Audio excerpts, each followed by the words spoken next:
me or when something bad happens to us, we always seem to think they're gonna happen again and again and again.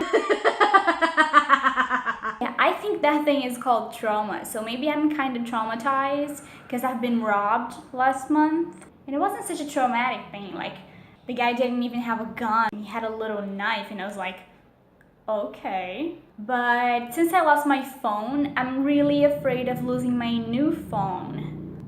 Noises don't stop. So I was about to go out now, but I didn't because I was kind of scared because I was going to this place for the first time by myself and I didn't really know the bus I should take or where the bus stop was gonna be. So I was just kind of afraid, so I left it for tomorrow morning. Because, I was robbed in the morning going to college. Because here in Brazil we don't have a dormitory in a college. This guy came and took my phone. I didn't get scared at all, I was just like, okay. But after I noticed I was without my phone and I was never gonna see it again, I kind of freaked out because I do everything with my phone.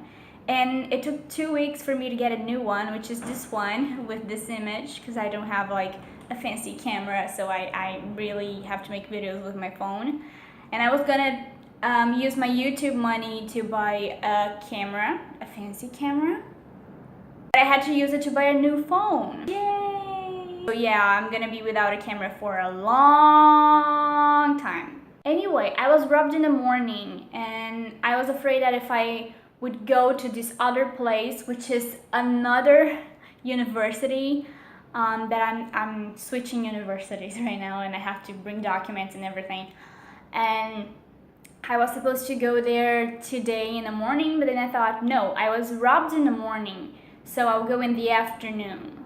And then I was about to go right now, but then I thought, when I go back, it's probably gonna be night already. So I thought night is probably the worst time to be outside house with my expensive phone.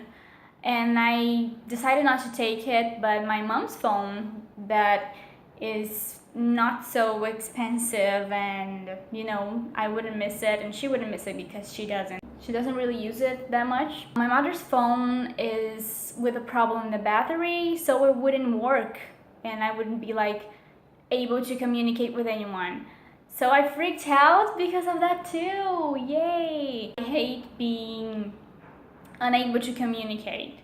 I don't know how you guys lived before the cell phones, because before that I wasn't born, but before I had a cell phone, I was a kid and I was always with my mom or my dad or someone who would be responsible for me at that time.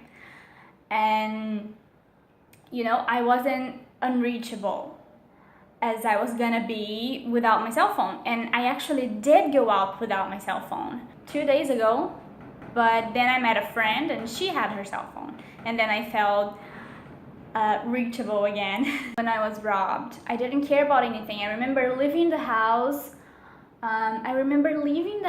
Just thinking, if I get murdered right now or today, I'm not gonna care. And I was not feeling anything inside of me at that day. And now I'm kind of freaking out about that too, because sometimes I feel like that, like I don't give a shit about anything. If there's someone with a gun pointing at my head and I'm feeling like that, I'm like, go shoot, I don't give a shit. And this is bad because after I start caring about things again, I'm like, oh my god, I could have died. Because I really could have died. The guy that robbed me was not with a gun, but he was with a knife. It was like a small knife, but maybe it was enough to kill me if he would hit me on the right spot. At the time I didn't really care. I looked at him, I looked at the knife and was like, okay, my phone was in my bag. And then I opened the bag like calmly and he was screaming at me. I was like, and then I gave him the phone and he just laughed. I was like, okay. And then I went to college, to the university. I don't know if I say college or university. I don't know which one is right. So I went to the university and then I met my friends there and I was like, I was just robbed. And they're like, what? What? Are you okay? Are you okay? I'm like, yeah, I'm fine. And then I started laughing, like, why do they care so much? It's just life. Then I got home and I was without my phone and I realized I was without my phone. Like, I really saw how hard it was gonna be because nowadays we use our phones for everything. And I realized it was gonna be really hard I cried. And then I just thought about the whole scene in my head with the guy pointing the knife, and I was just like, what if it happens again and then I die? It's gonna be bad. I don't want to die. I really don't want to die. But when those times come, it's like, and it's just bad. So I feel afraid that I can do something bad when that happens again. And I'm wondering if that makes me a suicidal, because once I went to a doctor. I went to a clinic.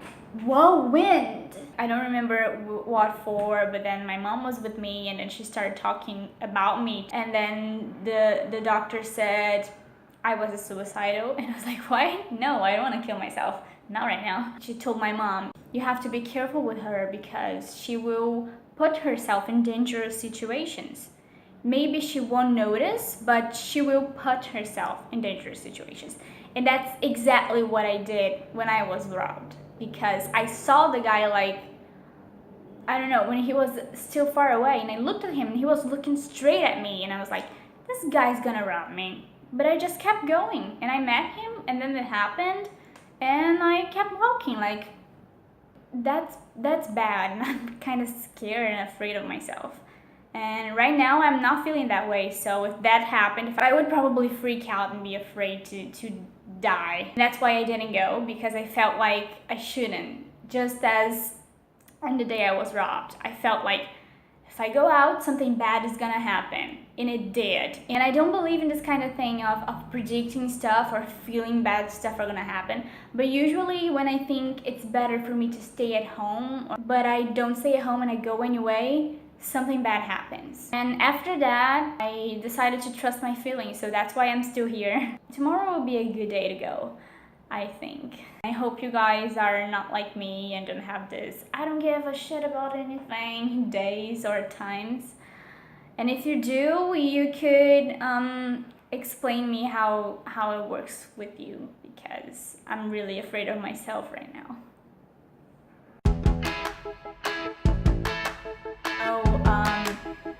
The bus I should take, or where the bus I was going to this place for the first time by myself, and I didn't really know to go out now, but I didn't.